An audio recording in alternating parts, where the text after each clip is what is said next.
തൻ്റെ മരണത്തെ സംബന്ധിച്ച യഥാർത്ഥ വസ്തുത ലോകത്തെ അറിയിക്കുന്നതിന് വേണ്ടി പേപ് വെറാൾഡി എന്ന ചെറുപ്പക്കാരൻ്റെ ആത്മാവ് മറിയ തലാരിക്കോ എന്ന പെൺകുട്ടിയുടെ ശരീരത്തിൽ താൽക്കാലികമായി പ്രവേശിച്ചു. ഈ ഒരു കഥയാണ് ഇന്ന് അൺഎക്സ്പ്ലൈൻഡ് ഫയൽസിലൂടെ പറയാൻ പോകുന്നത്. 1939 ജനുവരി മാസത്തിലെ ഒരു ദിവസം തൻ്റെ മുത്തശ്ശിയോടൊപ്പം ജന്മനഗരമായ കാറ്റൻസോറോയിലൂടെ നടക്കുകയായിരുന്നു മറിയ തലാരിക്കോ എന്ന 17 വയസ്സുകാരി. അവരൊരു പാലം കടക്കവേ പെട്ടെന്ന് മറിയ തലാരിക്കോ നിശ്ചലമായി അവിടെ നിന്നു. എന്നിട്ട് ആറ്റിൻകരയിലേക്ക് തുറച്ചു നോക്കി. പിന്നെ അവിടെ അവൾ കുഴിഞ്ഞു വീണു. വീട്ടിലെത്തിച്ച് കഴിഞ്ഞതിന് ശേഷമാണ് അവൾക്ക് ബോധം തിരിച്ചു കിട്ടിയത്. എന്നാൽ അപ്പോൾ മുതൽ സകല ആളുകളെയും അത്ഭുതപ്പെടുത്തിക്കൊണ്ട് അവളുടെ സംസാരം ഒരു പുരുഷ ശബ്ദത്തിലായി. അവളുടെ അമ്മയോട് അവൾ പുരുഷ ശബ്ദത്തിൽ ഇങ്ങനെ പറഞ്ഞു: "നിങ്ങൾ എൻ്റെ അമ്മയല്ല. തടി കൊണ്ടുണ്ടാക്കിയ ഒരു വീട്ടിലാണ് എൻ്റെ അമ്മ താമസിക്കുന്നത്. കാതറീന വെറാൾഡി എന്നാണ് അവരുടെ പേര്. എൻ്റെ പേര് പേപ്പ് എന്നാണ്." പേപ് വെറാൾഡി 3 വർഷങ്ങൾക്ക് മുൻപ്, അതായത് 1936 ഫെബ്രുവരി 13 മുങ്ങി മരിക്കുകയായിരുന്നു. പാലത്തിൻ്റെ അടിയിൽ നിന്നാണ് അയാളുടെ ശവശരീരം കണ്ടെടുത്തത്.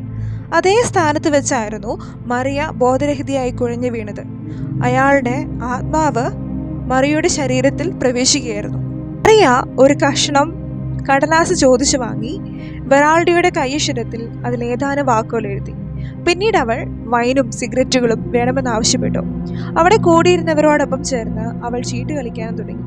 എന്നിട്ട് അവൾ ടോട്ടോ, റൊസാരിയോ, ഏലിയോ, ഡാമിയാനോ എന്നീ പേരുകൾ വിളിക്കാൻ തുടങ്ങി. മരിച്ചയാളിൻ്റെ സുഹൃത്തുക്കളുടെ പേരുകളായിരുന്നു അത്. സംഭവം അറിഞ്ഞ് വെറാൾഡിയുടെ അമ്മ അവിടെ എത്തിച്ചേർന്നതോടെ കാര്യങ്ങൾ അതിശയിപ്പിക്കുന്ന പുതിയൊരു ദിശയിലേക്ക് തിരികെയാണ് ഉണ്ടായത്. അപ്പോഴും വെറാൾഡിയുടെ ശബ്ദത്തിൽ സംസാരിച്ചു കൊണ്ടിരുന്ന മറിയ ഇങ്ങനെയൊരു പ്രഖ്യാപനത്തിലൂടെ സകലരെയും ഞെട്ടിച്ചു: "എൻ്റെ സുഹൃത്തുക്കൾ എന്നെ കൊന്നു. അവരെന്നെ ആറ്റിലേക്ക് എറിഞ്ഞു. ഞാൻ അവിടെ വീണ് കിടന്നപ്പോൾ അവരെന്നെ ഒരു ഇരുമ്പ് കഷ്ണം കൊണ്ട് അടിക്കുകയും മരിച്ചു കഴിഞ്ഞപ്പോൾ അതൊരു ആത്മഹത്യയാണെന്ന് വരുത്തി തീർക്കുകയും ചെയ്തു." ഇത്രയും വെളിപ്പെടുത്തൽ നടത്തിയിട്ട് മറിയ വീട്ടിൽ നിന്ന് ഇറങ്ങി ഓടി. അവൾ നേരെ ചെന്ന് പാലത്തിൽ കയറിയിട്ട് താഴേക്ക് എടുത്തു ചാടി. ചാടുന്നതിന് മുൻപ് "എന്നെ വിടൂ, നിങ്ങൾ എന്തിനെന്നെ ഉപദ്രവിക്കുന്നു" എന്ന് വിളിച്ചു പറയുകയും ചെയ്തു. മുൻപ് വെറാൾഡിയുടെ ശവശരീരം കണ്ടെടുക്കപ്പെട്ടപ്പോൾ അയാൾ എങ്ങനെയാണോ കിടന്നിരുന്നത് അതേ രീതിയിലാണ് മറിയയും കിടന്നത്. മരിച്ച ആളുടെ അമ്മ അപ്പോൾ മറിയയുടെ അടുത്ത് ചെന്നിട്ട് ആ ഒരു പെൺകുട്ടിയിൽ നിന്നും വിട്ടൊഴിയണമെന്ന് ആവശ്യപ്പെട്ടു. പിന്നീട് മറിയ എഴുന്നേറ്റപ്പോൾ അവളുടെ ശരീരത്തിൽ നിന്ന് ആ ആത്മാവ് വിട്ടൊഴിഞ്ഞു പോയിരുന്നു. ഈ ഞെട്ടിക്കുന്ന സംഭവം എങ്ങനെയായി പരിണമിക്കുമെന്നത് ആർക്കും ഊഹിക്കാൻ കഴിഞ്ഞില്ല. വെറാൾഡിയുടെ മരണത്തെക്കുറിച്ച് പോലീസ് തയ്യാറാക്കിയ റിപ്പോർട്ട് പരിശോധിച്ചാൽ അയാൾ മരിച്ചിട്ടുള്ളത് മറിയ തലാരിക്കോ എന്ന പെൺകുട്ടിയിലൂടെ അയാൾ നടത്തിയ വെളിപ്പെടുത്തൽ പോലെ തന്നെയാണെന്ന് മനസ്സിലാക്കാനായിട്ട് കഴിയും.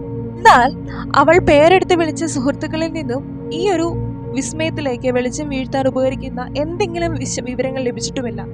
ഇങ്ങോട്ട് ലഭിക്കുകയുമില്ലെന്ന് തോന്നി. കാരണം ഇവരിൽ ടോട്ടോ ഇതിനകം തെക്കേ അമേരിക്കയിലേക്ക് കുടിയേറ്റം നടത്തി കഴിഞ്ഞിരുന്നു.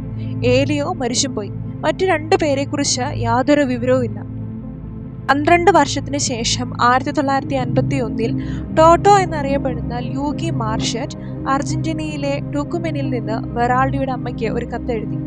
അവരുടെ മകനെ കൊന്നത് അയാളാണെന്ന് അതിൽ തുറന്ന് സമ്മതിച്ചിട്ടുണ്ട്. തൻ്റെ ഭാര്യ ലില്ലിയാനയുടെ മേൽ വെറാൾഡിയുടെ കണ്ണുണ്ടെന്ന അയാളുടെ സംശയമാണ് വെറാൾഡിയെ കൊല ചെയ്യാൻ പ്രേരകമായി തീർന്നത്. മാർഷറ്റ് ഒരു ഇരുമ്പ് ദണ്ഡ് കൊണ്ട് വെറാൾഡിയെ അടിച്ചു. അങ്ങനെ അയാൾ മരിച്ചു. തുടർന്ന് അയാളും മറ്റു സുഹൃത്തുക്കളും ചേർന്ന് കൊലപാതകത്തെ ഒരു ആത്മഹത്യയാക്കി മാറ്റുകയായിരുന്നു. മാർഷറ്റ് അതിനുശേഷം അർജന്റീനയിലേക്ക് കടന്നു. താൻ അനുഭവിച്ചു വരുന്ന മനസാക്ഷിക്കുത്തിന് പരിഹാരം കാണാൻ അയാൾ തൻ്റെ സമ്പാദ്യം മുഴുവനും വെറാൾഡിയുടെ അമ്മയ്ക്ക് നൽകിയുണ്ടായി. 12 വർഷങ്ങൾക്ക് മുൻപ് മറിയയിലൂടെ ഉണ്ടായ അസാധാരണമായ സംഭവ കഥ സത്യമായിരുന്നുവെന്ന് ആ കത്തിലൂടെ സ്ഥിരീകരിക്കപ്പെടുകയും ചെയ്തു.